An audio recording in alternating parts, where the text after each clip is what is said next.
अद्वितीय पूर्वोत्तर भारत का हम अगला भाग लेकर उपस्थित हुए हैं, जिसे हम चौथा भाग भी कह सकते हैं, और ये आखिरी भाग है। आइए इस श्रृंखला में हम आगे बढ़ते हुए अरुणाचल प्रदेश की ओर बढ़ते हैं। अरुणाचल का अर्थ है उगते सूर्य का पर्वत, यानी वह स्थान जहां सूर्य सबसे पहले दस्तक देता है। अकेले अरुणाचल प्रदेश में ही भाषा, संस्कृति एवं नस्लों की जितनी विविधता है उतनी पूरे एशिया में अन्यत्र कहीं नहीं है। यहाँ के अधिकांश निवासी तिब्बत बर्मी मूल के हैं और उनकी मुख्य भाषा भी उसी मूल की है। यहाँ की सारी भाषाओं की गणना व पहचान का काम भी बहुत कठिन है। प्राय हर जनजाति की अपनी अलग भाषा है।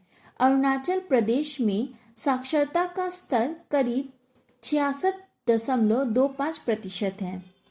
राज्य की मुख्य भाषा हिंदी और असमी है, लेकिन अंग्रेजी भाषा भी खूब प्रचलन में है। अरुणाचल के लोग बुनाई कला में माहिर हैं और हर जनजाति की बुनाई की अपनी विशिष्ट शैली है।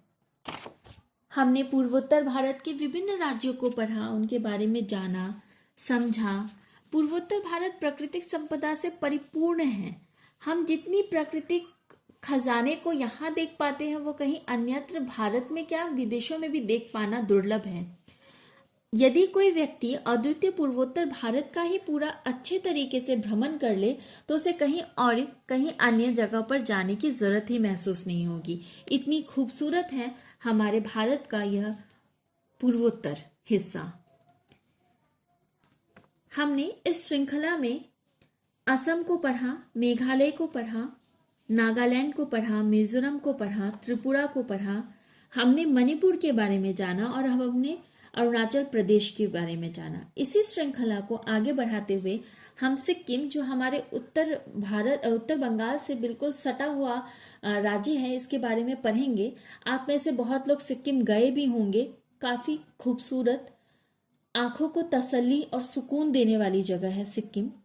आइए हम पढ़ते हैं सिक्किम।